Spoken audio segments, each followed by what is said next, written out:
Assalamualaikum warahmatullahi wabarakatuh. Kembali lagi di channel Suketir. Terima kasih untuk kalian semua yang masih setia di channel ini. Semoga sehat selalu dan semoga diberi kelancaran dalam segala urusannya. Di kesempatan kali ini, saya akan membawakan sebuah cerita yang berjudul Dan Tidurlah. Sebelum cerita ini dimulai, jangan lupa untuk like, komen, dan subscribe channel ini. Dan juga tekan lonceng notifikasinya agar kalian semua tidak ketinggalan cerita-cerita terbaru dari kami. Tentunya tak usah berlama-lama lagi. Langsung saja kita masuk ke ceritanya.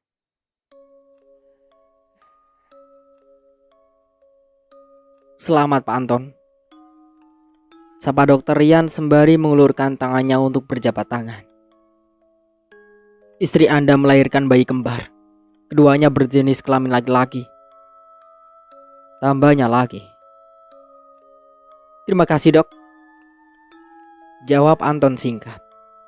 Wajahnya lalu menatap ke atas sembari menengadahkan tangannya, merasa amat bersyukur dan terharu. Alhamdulillah ya Allah, ucap Anton dalam hati. Akhirnya permintaan yang selama ini dia dan istrinya panjatkan pada Sang Pencipta di setiap harinya kini telah terpenuhi. Tak kuasa ia tahan air mata bahagia yang begitu deras mengalir di kedua pipinya kala mendengar tangis manja anak mereka untuk yang pertama kalinya pada malam itu. 12 Februari 1996. Kini ia resmi menyandang gelar ayah bagi kedua putra kembarnya itu. Marni, istrinya yang sedari tadi tersadar sudah tak sabar ingin melihat dan menggendong kedua anaknya yang beberapa jam lalu ia berjuangkan dengan peluh, desah, dan air mata. Momen yang amat sangat membahagiakan bagi kedua suami istri itu. Bagaimana tidak? 8 tahun berumah tangga tanpa merasakan kehadiran seorang anak membuat Anton dan Marni selalu menjadi topik pembicaraan keluarga dari kedua belah pihak. Terutama ketika keduanya teringat akan sindiran yang tak sengaja mereka dengar dari tetangga sekitar. Hal itu semakin membenahi pikiran keduanya. Ketika di seberang telepon terdengar suara ayah Anton yang dengan gamblang menyatakan kekecewaannya akan hal ini, meski putra bungsunya itu selalu berusaha untuk menenangkan dan memberi pengertian padanya. Untuk pasangan yang menikah muda, kejadian ini memang tampak seperti sebuah keanehan. Terlebih lagi ketika keduanya tahu ya ini tidak begitu jauh dari rumah mereka. Ada pasangan suami istri yang kini tengah menyambut kelahiran anak kedua di tahun keempat usia pernikahan mereka. Namun hari ini semua itu telah terbayarkan dengan kehadiran dua malaikat kecil yang tengah berada dalam pelukan bunda yang tak henti-hentinya menciumi mereka. Terima kasih Tuhan atas semua kebahagiaan dan doa kami yang Engkau kabulkan. Terima kasih Marni atas semua kesenangan dan dua jagoan yang telah Kau lahirkan. Terima kasih Bu Asih atas semua bantuan dan saran yang selama ini Bu berikan. Ayah, Adi dan Ade tidak ada di kamarnya, teriak Marni. Aku yang tengah terlelap dalam tidurku dikejutkan oleh suara Marni yang tiba-tiba mengatakan jika kedua anak laki-laki kami tak lagi berada di tempat mereka biasa tertidur. Kupaksakan tubuhku yang amat lelah seharian bekerja segera berdiri lalu melangkahkan kaki menuju sumber suara tadi. Bunda yakin? Tanyaku sambil mengusap kedua mata menahan kantuk. 2 jam yang lalu ayah baru saja suruh mereka pergi tidur. Bunda yakin ya? Tadi bunda juga sudah cari mereka di seluruh ruangan rumah, tapi tetap tidak ketemu, jawab Marni yang dari tadi terlihat begitu panik. Aku tersentak kaget namun sebisa mungkin untuk tetap tenang, mencoba mengumpulkan sisa kesadaranku yang belum sepenuhnya kembali menghampiri. Ku pejamkan rapat-rapat kedua bola mata, menghirup udara sekitar berharap dapat membantu pikiranku lebih rileks, mencoba berpikir sejenak dan tetap tenang. Aku tak terlalu begitu mendengarkan celotehan Marni yang bicara di depanku. Dari nada suaranya saja menunjukkan bahwa Marni semakin bertambah panik. Ditambah lagi dengan melihat tingkah aneh suaminya yang tetap tenang. Pikirnya, Tak butuh waktu lama sebelum diriku membuka kedua mataku lagi, lalu kembali bertanya. Bunda sudah cari mereka di dapur dan kamar mandi belum? Tanyaku memecah keheningan. Mungkin mereka lagi buang air kecil. Marni menggelengkan kepalanya pelan. Aku menaruh kedua tanganku di pundak Marni. Bola mata istri kesayanganku ini tak pernah berhenti menyusuri tiap sudut ruang yang sanggup dijangkaunya, menghadirkan kengerian yang terpampang nyata, layaknya seorang ibu yang memang seharusnya sangat mengkhawatirkan anaknya. Kutahan rasa cemas yang semakin merayap liar di relung hatiku. Kutatap kembali wajah oval dan mata dari wanita yang berikanku dua jagoan favorit itu, seraya berkata, "Kalau begitu, yuk kita ke sana sekarang," kataku sambil mengulurkan tangannya.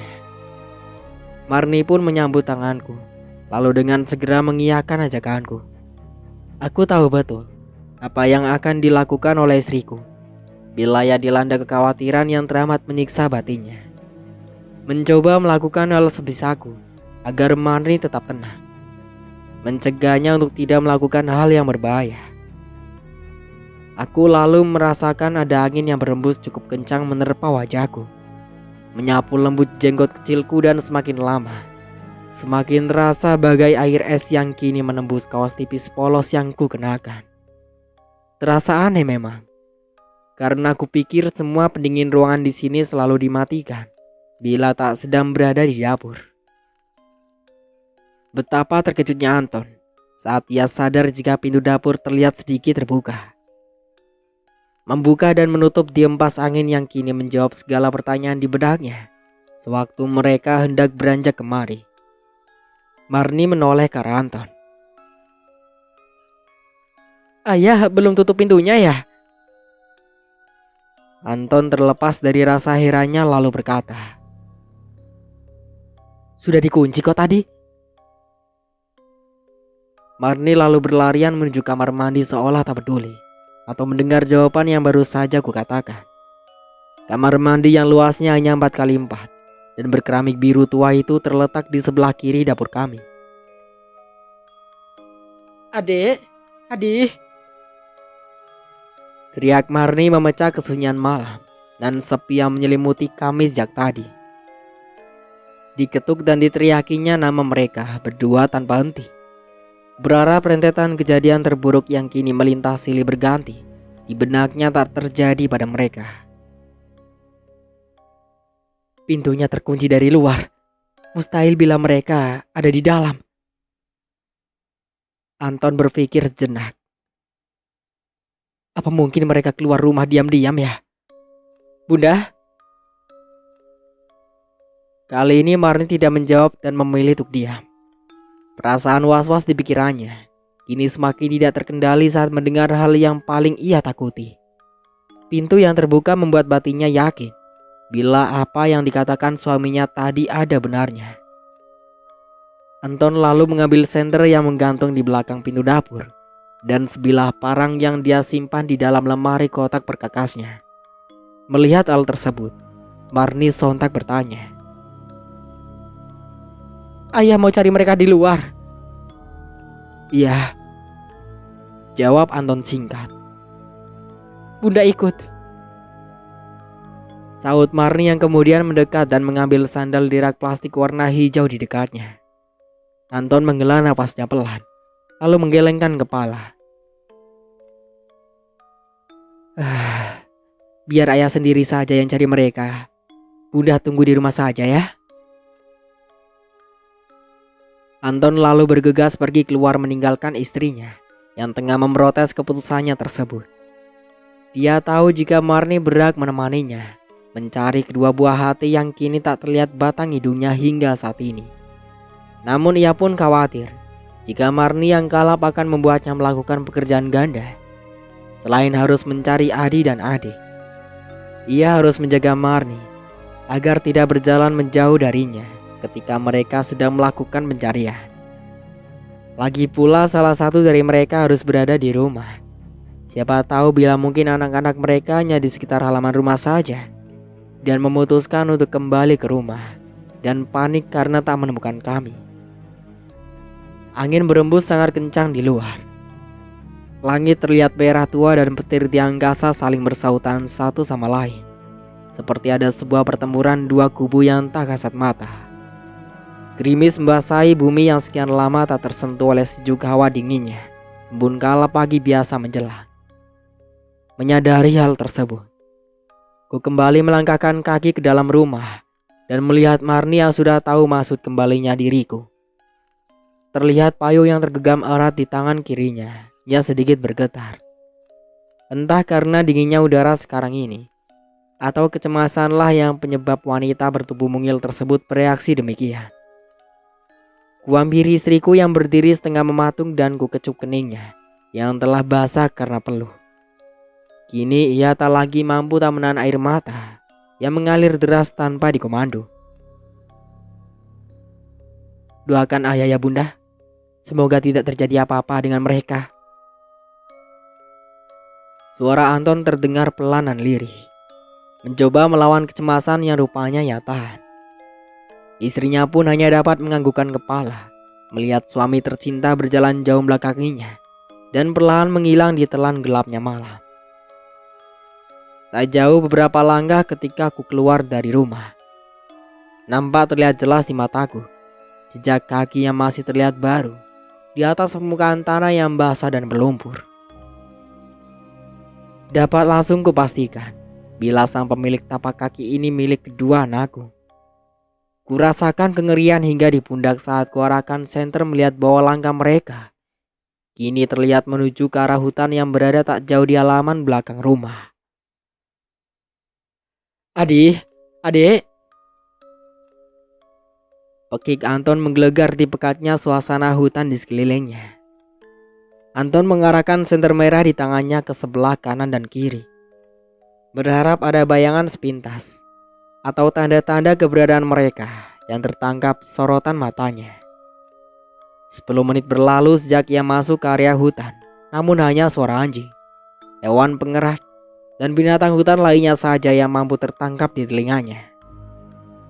Suara rintik hujan masih setia menemani langkahnya masuk menuju area yang sama sekali belum pernah dia tempuh sebelumnya. Kembali ia tolak hawa dingin yang kembali menusuk-nusuk kulit.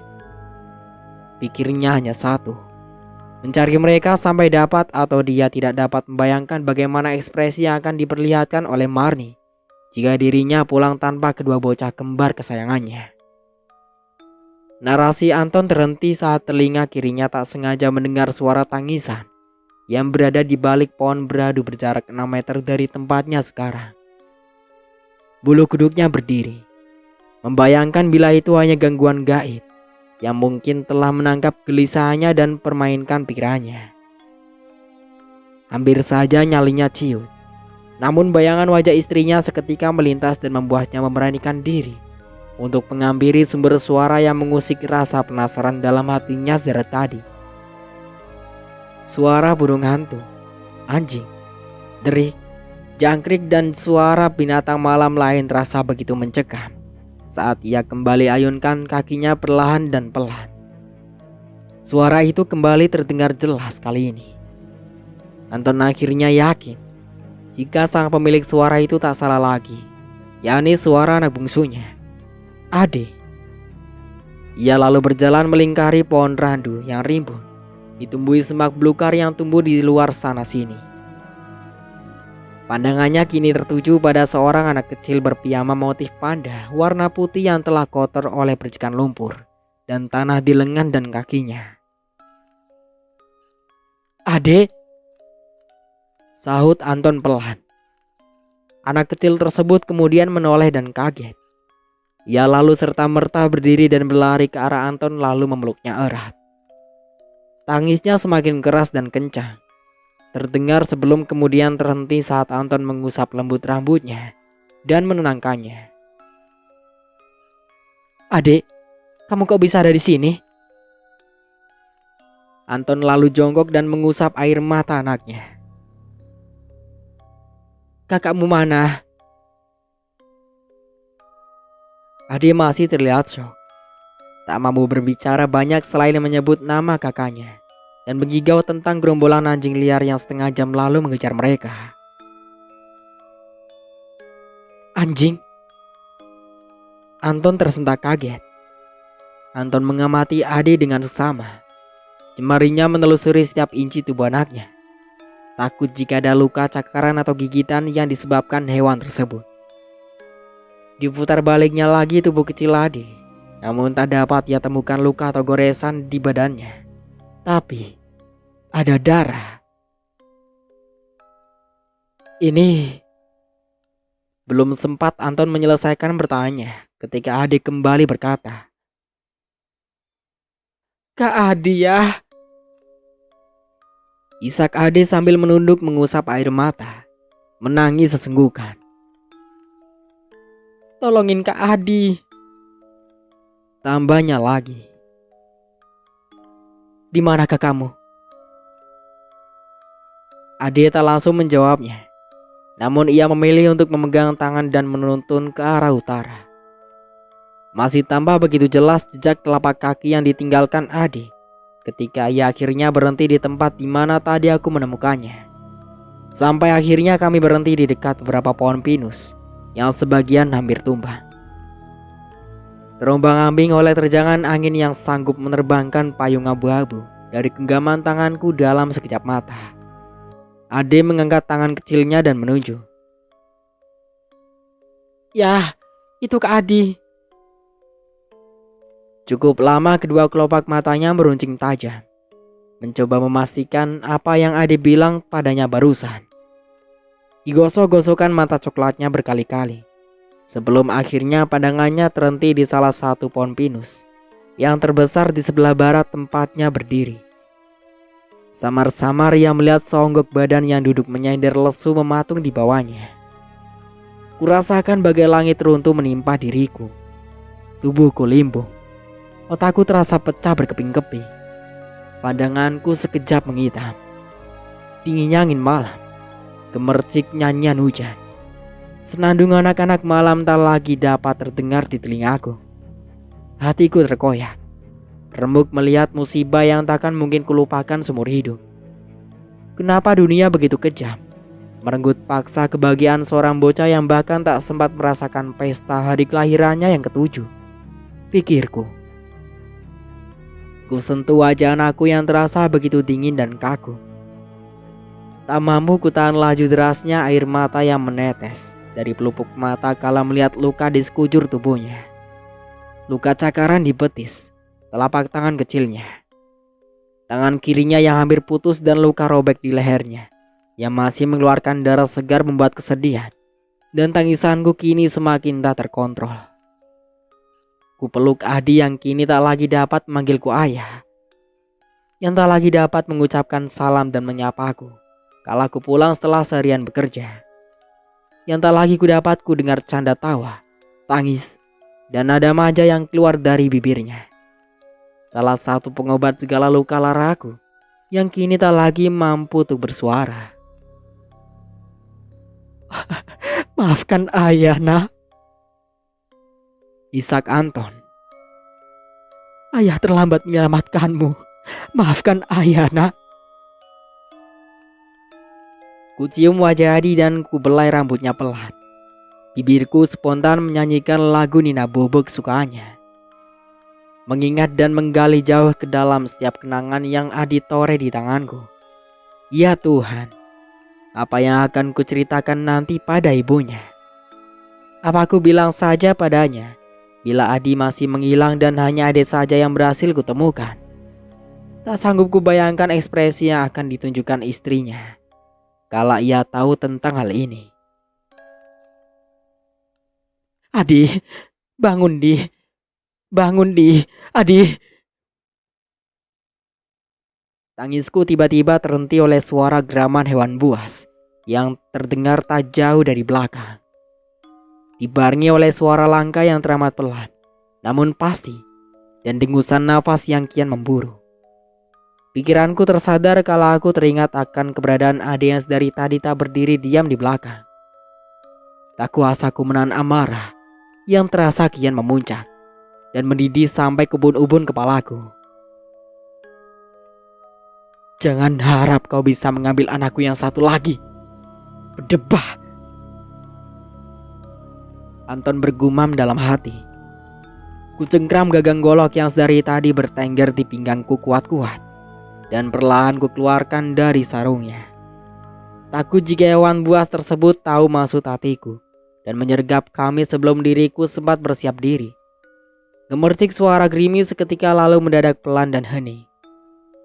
Dengus hembusan nafas yang memburu dan waspada, serta detak jantung yang begitu kuat, bergetar dan memompa darah yang terasa hangat ke seluruh tubuh dan kepala.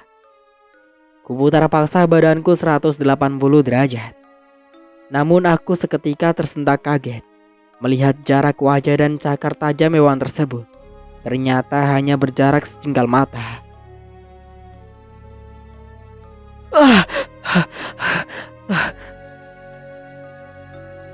Anton bangun dari tidurnya dan tertutup kaget. Keringat di badannya terlihat membasahi spray dan selimut oranye bercorak dedaunan. Nafasnya tersengal-sengal tak beraturan. Sesak mengimpit setiap orang paru-paru di balik dada bidangnya. Wajahnya yang terasa panas bak tersengat sinar matahari. Kesadaran sedikit demi sedikit kembali ke raganya. Kala ia rasakan di sudut matanya kini mengalir sebuah cairan hangat yang jatuh tanpa ia sadari. Ayah mimpi itu lagi? Tanya Marni yang berbalik seraya menatap wajah Anton. Iya bunda, jawab Anton pelan. Maafin ayah, tambahnya lagi. Anton kemudian tertuntuk lesu. Masih duduk di ranjangnya, meski pikirannya meracau dan kalut membayangkan mimpinya semalam. Marni lalu bangkit dari tidurnya, kemudian duduk dan menyenderkan kepalanya di bahu suaminya. Tidak ada yang perlu dimaafkan. Mungkin kita sudah ditakdirkan begini ya. Marni lalu berdiri dan beranjak turun dari tempat tidurnya. Ayah jangan selalu menyalahkan diri sendiri mengenai apa yang terjadi dengan Adi. Marni berjalan menuju kaca berbentuk kotak dan mengambil kunci rambut yang menggantung di sudut atasnya. Ia kemudian berjalan menuju pintu, namun terhenti sejenak sebelum kemudian berkata, Ayah, ikhlaskan saja semua. Bukankah Tuhan tahu mana yang terbaik? Mungkin hal ini adalah pilihan terbaiknya untuk kita. Suaranya kini terdengar pelan, lalu menjauh dan hilang di balik pintu. Anton mengarahkan pandangannya ke segala arah di setiap sudut kamar mereka. Sinar yang terlihat samar namun semakin terang masuk melalui daun jendela dan setiap celah di setiap rongga kecil kamar mereka, menandakan bila malam panjangnya kini berganti dengan pagi. Anton kemudian berdiri dan mengambil handuk yang ia biasa taruh di gantungan rak putih sebelah pintu. Kakinya melangkah menuju kamar mandi. Setelah ia berhenti sejenak dan melihat Adi di kamarnya yang masih tertidur nyenyak. Di dapur Marni sibuk menyiapkan sarapan pagi, yakni 2 buah roti dan selai coklat kesukaanku, dan selai stroberi kesukaan Ade serta susu dan teh hangat selalu hadir menemani aktivitas pagi kami. Kegiatannya mendadak berhenti saat ia melihat Anton yang tiba-tiba melintas. Mau mandi? Marni tersenyum tipis. Sarapannya siap bentar lagi ya. Anton mengiyakan sembari membalas senyum. Sudah 10 menit berlalu saat Anton akhirnya selesai mandi. Namun suasana rumah masih terdengar sepi, meski jam sudah menunjukkan pukul 6:30 pagi. Tumben, biasanya tidak seperti ini, ucap Anton penasaran. Bun. Anton berhenti ketika melihat Marni yang tengah mengolahkan bandeng untuk menu makan siang nanti di wastafel belakanginya. Terdengar suara tangis dari bibirnya meski pelan. Sepertinya Marni tidak menyadari jika suaminya itu telah memperhatikannya sejak tadi. Anton perlahan mendekat dan memeluknya dari belakang. Malam ini Bunda mau masak apa? Marni tersentak dan terlihat gugup karena ia tak sempat menyeka air mata yang masih membasahi pipinya. Loh, Bunda kenapa? Tanya Anton pura-pura heran. Oh, ini. Jawab Marni sembari menyeka air matanya. Tadi Bunda ngiris bawang, terus ngusik mata. Jadi gini deh. Senyum kecil dan getir itu kembali menghiasi bibirnya. Sepertinya kalimat yang Marni ucapkan padanya kini balik menghantui pikirannya sendiri. Anton tidak begitu bodoh untuk tidak tahu jika kata-kata yang Marni ucapkan barusan adalah alasan yang sangat amat klise dan tidak mewakili apa yang ia rasakan di lubuk hatinya. Dipeluknya erat tubuh Marni, direbahkan kepalanya pada pundak istrinya itu, sembari memejamkan kedua kelopak matanya yang kini nampak basah. Dalam hati Anton berharap semoga semuanya cepat berlalu dan segala kenangan buruk ini akan segera menghilang. Sama seperti biasanya, aku selalu pulang kerja saat jarum jam di dinding kantor menunjuk ke arah angka 5 waktu sore hari. Sinar oranye tua yang mentari lalu sukses menyelinap masuk melalui celah kecil gorden yang menutupi jendela di mana diriku biasa duduk dan menghabiskan sebagian waktu.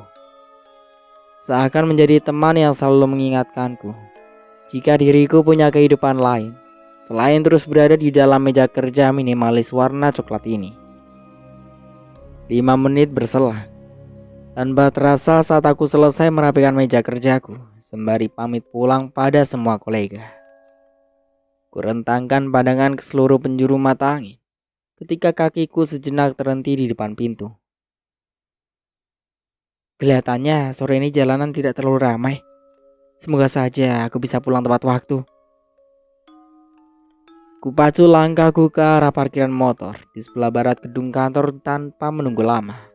Menyalakan mesin sepeda motor metikku berzigzag ria melewati setiap tikungan area parkir sebelum akhirnya sampai di Jalan Jenderal Sudirman yang membelah kantor asuransiku dan kantor perbankan ternama di mana Marni kerja dulu sebelum kami berdua akhirnya menikah dan ia resmi menjadi istriku. Gas motorku santai sembari membayangkan kenangan indah saat kami pacaran dulu. Aku yang begitu malu-malu saat menyatakan perasaanku padanya. Reaksi Marni yang kaget dan terdiam. Kupikir dia akan menolakku, yang tampil maksimal di depan semua kolegaku juga koleganya. Tapi ternyata takdir berkata lain. Akhirnya kami jadian dan sering jalan di berbagai kesempatan setelahnya. Narasiku sekejap lenyap ketika aku sadar ada kemacetan yang terjadi 100 meter di depan perempatan jalan. Ada apa ya? Kok bisa tiba-tiba macet gini? Di tengah kejenuhannya yang dari tadi menunggu arus yang tidak kunjung berjalan, Anton tanpa sengaja melayangkan pandangan matanya ke arah kanan, berharap ada celah untuk ia bisa menyelinap dan maju ke barisan depan. Namun tak disangka, iris matanya meruncing saat ia melihat rumah biru 2 tingkat yang sepertinya ia kenal dulu. Mas, nanti kita buat rumah yang seperti itu ya, kalau kita sudah nikah. Ucapan Marni saat itu tiba-tiba melintas dan mengingatkannya kembali bila rumah yang ia tatap saat ini tidak lain yakni rumah yang istrinya inginkan dulu. 15 menit kemudian, jalanan kembali lancar. Para muazin melantunkan suara azan maghrib yang terdengar dari berbagai penjuru mata angin. Burung-burung saling bersautan memanggil kawannya untuk segera bergegas pulang ke sarang masing-masing. Semua kekesalan yang tadi nampak jelas tergambar di wajah Anton ini berubah menjadi senyuman. Setelah ia singgah sejenak untuk melaksanakan sholat maghrib, dia lalu melanjutkan perjalanan pulang dengan hati yang kembali senang. Malam ini kami bertiga kumpul di meja makan. Kurasanya pada saat inilah kami biasanya duduk bersama dan menceritakan tentang segala hal. Meski bila harus jujur, hanya aku dan Marni saja yang selalu bertukar kata dan pikiran setiap harinya. Entah kenapa, Ade lebih banyak diam dan mengurung diri di kamar semenjak kepergian kakaknya. Aku sadar betul jika peristiwa malam itu bukanlah suatu hal yang lazim dialami oleh anak-anak seusianya, pikirku. Oleh karena itu, kami berdua selalu berusaha menghiburnya, meski terkadang hasilnya nihil. Dan bahkan kini Ade sepertinya agak enggan berbicara padaku dan ibunya jika ia teringat akan hal itu. Hanya sepatah kata yang terucap. Sisanya hanya keheningan yang selalu kami tanggap saat berada di dekatnya. Lamunanku terhenti saat Marni yang dari tadi memperhatikan wajahku kini mulai membuka suara. "Bagaimana kerjaan hari ini ya?" tanya Marni sembari minum teh manis hangat di tangannya. "Sama saja seperti hari-hari sebelum." Jawaban Anton terhenti kala teringat akan sesuatu yang kini melintas di kepalanya. Bunda masih ingat tidak dengan rumah warna biru di jalan veteran dekat kantor kita dulu?" Anton balik bertanya. "Ya mana ya?" Marni mengernyitkan alisnya. "Rumah warna biru yang di jalan veteran. Ayah ingat dulu Bunda pernah bilang ingin punya rumah seperti itu," jawab Anton. Marni kemudian mendongakkan kepalanya ke atas, mencoba mengingat kembali semua memori lama mereka dulu. "Yang di sebelah kiri arah pulang dari kantor kita dulu ya?" Anton mengangguk pelan. "Rumah 2 tingkat?" tambah Marni. Anton mengangguk lagi, kali ini sambil menyeruput kopi pahit kesukaannya. Ia sejenak memperhatikan mimik muka istrinya yang mulai berubah. Namun sepertinya hal itu jauh seperti apa yang ia bayangkan sewaktu di perjalanan pulang. "Rupanya ayah masih ingat selama ini." Senyumnya mengembang tipis, meski raut wajahnya tetap datar. "Tapi kok tumben bahas itu? Ada apa ya?" "Tadi di perjalanan pulang, ayah tidak sengaja melihat rumah itu lagi. Sepertinya pemilik rumah itu berencana untuk menjualnya." Marni mendengus pelan, lalu meletakkan kedua tangannya di atas meja, seakan tahu akan niat suaminya namun berusaha untuk tetap bertanya. Memang kenapa dengan rumah kita yang sekarang?" "Ayah rasa sudah waktunya kita harus pindah. Ayah butuh tempat di tengah kota agar dekat dengan tempat kerja. Ade juga sebentar lagi lulus SD. Jadi bisa sekalian lanjut sekolah di sana. Dan Bunda juga bisa tinggal di rumah impian Bunda dulu," jawabku yakin. "Tapi kan dia masih kelas 5. Masih setahun lagi sebelum dia benar-benar lulus," bantah Marni. "Ade pindah sekolah di SDN di Jalan Es Tubun kan bisa. Gimana dek? Kamu tak keberatan kan?" kata Anton sembari melihat ke arah anaknya. Ade perlahan mendongak ketika mendengar namanya disebut. Lama Ade memandang wajah ayahnya yang terlihat tak sabar menunggu tanggapan darinya. Namun Anton tertawa kecil ketika Ade malah lebih memilih untuk diam dan kembali melanjutkan makannya. Marni yang melihatnya hanya bisa pasrah. Pikirnya, sebagai istri yang baik, ia harus memutuskan untuk menerima saja ajakan suaminya itu. Lagi pula apa yang dilakukannya juga pasti untuk kebaikan mereka bertiga. "Jika menurut ayah perlu, udah mau ikut aja," jawab Marni pelan.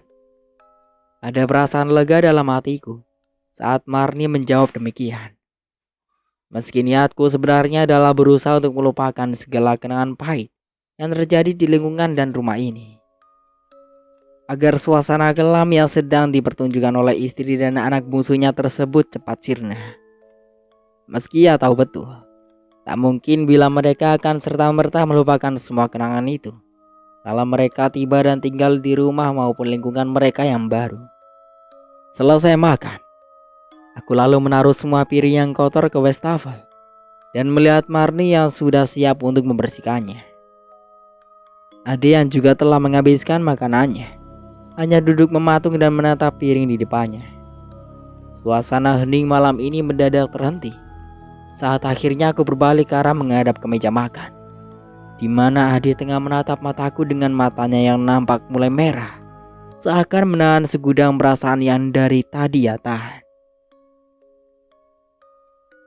Maafin Ade ya. Belum sempat hilang rasa heranku atas apa yang barusan Ade katakan. Setelah jeda beberapa detik, ia kemudian berbicara kembali. Gara-gara Ade, kakak Ade. Kalimat Ade tersendat oleh tangisan di bibirnya yang sengaja ia tahan. Anton lalu jongkok dan berdiri dengan kedua lututnya sambil membentangkan tangannya dan berkata, "Kamu ngomong apa sih, Nak?" Senyum kecil kini mengembang di wajahnya. "Sini, peluk ayah." Ade lalu mendekat perlahan dan menjatuhkan tubuhnya ke dekapan dada bidang ayahnya yang dirasakannya begitu hangat. Anton dapat merasakan tetesan air mata yang kini membasahi pundaknya.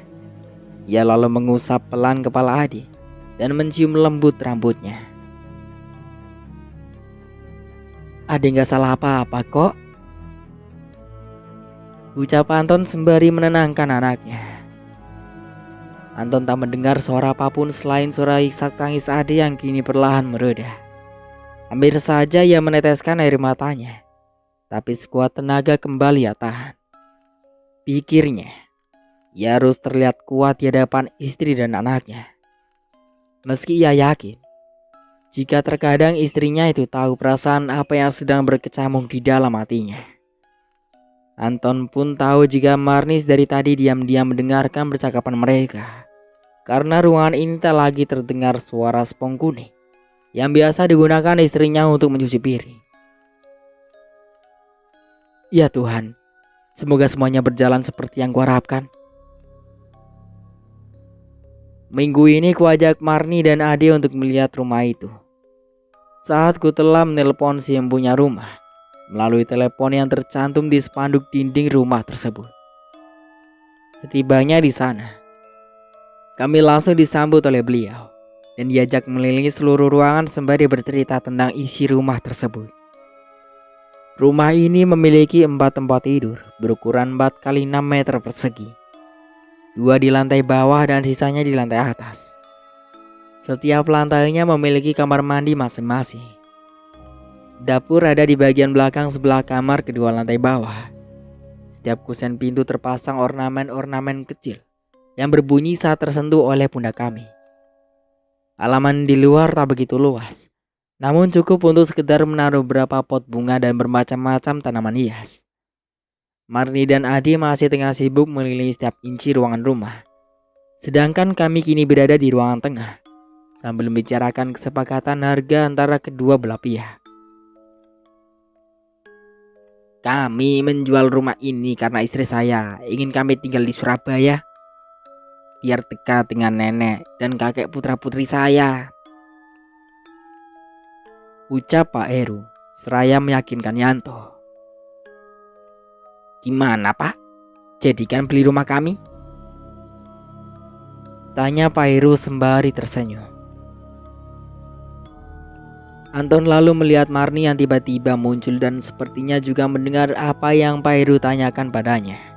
Baru saja karena ketika sekali lagi ia melihat ke arahnya. Marni mengangguk, pertanda merestui apa yang akan suaminya putuskan. Anton lalu mengangguk pelan ke arah Pak Heru, yang kemudian disambut oleh senyuman dari bibir pria tersebut.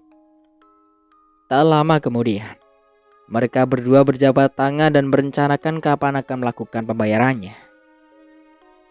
Butuh 3 hari lamanya, Anton memindahkan semua barang-barang dari rumah lamanya ke tempatnya yang sekarang. Bagian besar merupakan milik Marni.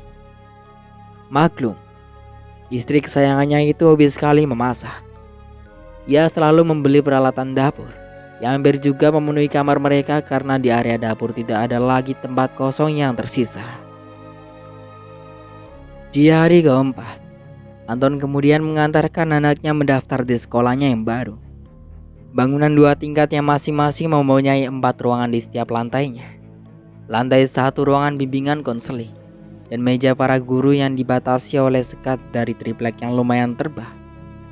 Lebih jauh lagi terlihat 2 ruangan yang terdapat papan nama menempel di atas setiap sudut pintunya, yakni kelas 1, 2, dan 3. Lantai 2 pun terlihat sama, yakni merupakan ruangan bagi kelas 4, 5, dan 6 serta ruangan kepala sekolah. Untuk sementara aku cukupkan dulu ceritanya sampai di sini. Sampai jumpa kembali di part berikutnya. Saya Mang Dayun pamit undur diri. Kurang lebihnya mohon maaf. Wassalamualaikum warahmatullahi wabarakatuh.